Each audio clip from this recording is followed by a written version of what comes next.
সকালবেলা ঘুম থেকে উঠেই দেখি আকাশের মুখভার, টুপটাপ বৃষ্টি পড়ছে, আর একটু পরে শুরু হলো মুষলধারে বৃষ্টি। যাক, এত বৃষ্টি অনেকদিন পর হয়েছে, এত গরম ছিল। তো সকালে উঠে প্রথম কাজ হয় আমার হচ্ছে স্নান টান করে গোপালকে উঠানো, ওকে একটু তৈরি করে নিই। তারপরে দেখো এই সবচেয়ে বেশি ল্যাদ করে আমাদের বাড়িতে।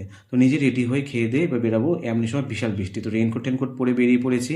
তো দেখো চারিদিকে বৃষ্টি এত পড়ছে, তো মোটামুটি বৃষ্টি হচ্ছিল। তো এই পর্যন্ত দেখলে মনে হবে যে মোটামুটি একটা বৃষ্টির দিন, বৃষ্টি শুরু হয়েছে। যাক, তারপর ব্যাপারটা যে ভয়ঙ্কর।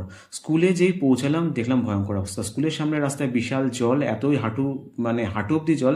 সেই জল পেরিয়ে স্কুলে পৌঁছালাম। তো পৌঁছে দেখি ছোটো ছোটো কুচি কুচি বাচ্চাগুলো পৌঁছে গেছে, কারণ সকালবেলা যখন এসেছিলো তখন বৃষ্টি হয়নি।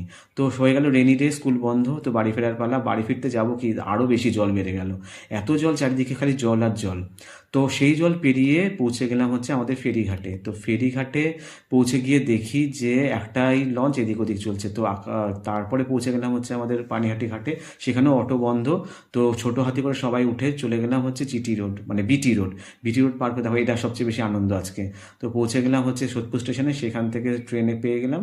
তো ঝটপট বাড়ি চলে গেলাম। যাক, একটা দিন গেল বটে।